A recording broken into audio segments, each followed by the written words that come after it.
Hi everyone, my name is Evie and I work for Green Eye AmeriCorps, and today we're going to talk about pangolins. So pangolins are one of my most favorite animals, so I will try not to just talk about them the whole time. So instead what I'm going to do is show you a PowerPoint to kind of keep me on track and to stop me from going off into my own imagination about pangolins. So I'm going to share my screen with you, and here they are. So pangolins, this is what they look like. They're pretty small. They can walk on 2 feet. They'll also kind of roll around and hang out, which is pretty cool. So what do we know about pangolins? They have large protective keratin scales covering their skin. And you can see in the picture how the scales kind of overlap one another. Pangolin derives from a word that means one who rolls up. That is one of their defense techniques, is that they'll roll up into a ball. They can also emit a noxious smelling chemical from their glands near the anus that's similar to a skunk.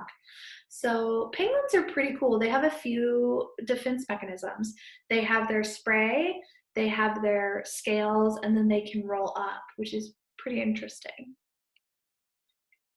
Where do they live? Most pangolins are nocturnal animals. So that means that they only wake up at night and they only eat at night, they explore at night. Some species live in trees and others dig tunnel in the ground. 4 species are found in Asia and 2 in sub-Saharan Africa. So the ones that are residing in Asia are mostly tree dwelling. They climb trees like that little guy in the picture is. And the ones in Africa, they dig. They dig for their food and they also dig to create their own homes. What are their eating habits? Pangolins are insectivores. They eat ants, termites, and larvae. They can eat up to 20,000 ants per day. They rely heavily on smelling and hearing because of their poor eyesight.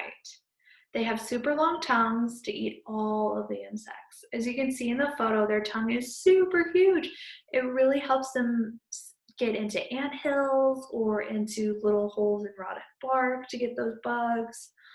And if you can imagine eating 20,000 of anything in a single day, that's crazy. Can you imagine eating 20,000 raisins in a day or 20,000 kernels of corn in a day? Corn, I feel like that seems pretty possible, but raisins, I don't think I could eat 20,000 pieces of raisins every day. So what about their babies? African pangolin females give birth to a single offspring, but the Asiatic may give birth to 1 to 3. At 1 month, they first leave the burrow riding on the mother's back. At 3 months, they begin to eat insects, and at 2 years, they are mature enough to be abandoned by their mother. So it takes 2 years for a baby pangolin to want to be alone on its own. And as you can see, there's a tiny little baby pangolin curled up in its mama. One thing that's really amazing about pangolin mamas is that if their baby is endangered, they will actually curl up into a ball like that to protect their baby. It's a very interesting defense technique because, as you can see on the baby pangolin, its scales aren't hardened enough yet. Its scales aren't long enough yet. So its mama really needs to protect it to keep it safe. So why are they endangered? Pangolins are in high demand for Chinese traditional medicine in southern China and Vietnam because their scales are believed to have medicinal properties. Their meat is also considered a delicacy. It is the most trafficked animal in the world. Though pangolins are protected by an international ban, populations have suffered from illegal trafficking. So pangolins are really affected by this illegal trafficking. And I don't know if you've heard anything about pangolins in the news lately, but it is very, very hard to get these bans and just keep these bans in place because of the illegal trafficking, the underground trade of pangolins.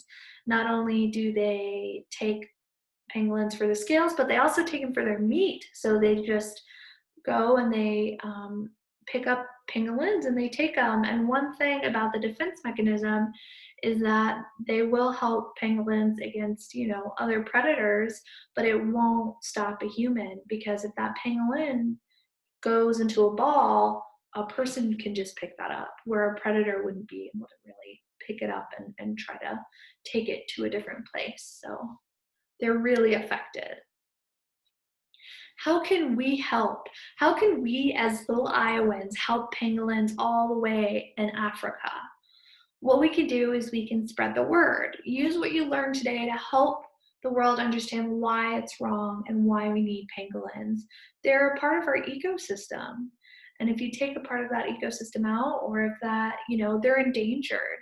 So if we lose pangolins, that's it. That's the last of their kind. We don't see them anywhere else. Another thing that you can do is report illegal activity, which is kind of be hard in Iowa, but if you see pangolin trafficking, sale, or consumption anywhere near you, you can report that. So you should contact your local authorities or conservation groups who will be able to offer advice.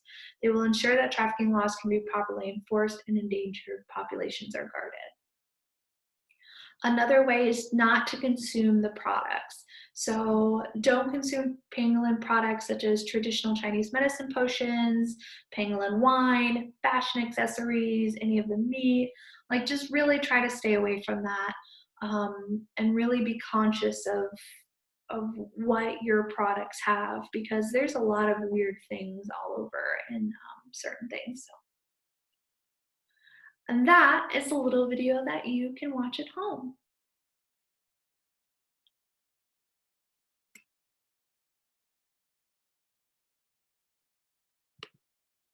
So like I said, pangolins are pretty interesting. They're pretty crazy. This is my favorite pangolin shirt, so I had to share that. So if you have any questions, feel free to send us an email or reach back out to us and we'll be happy to help.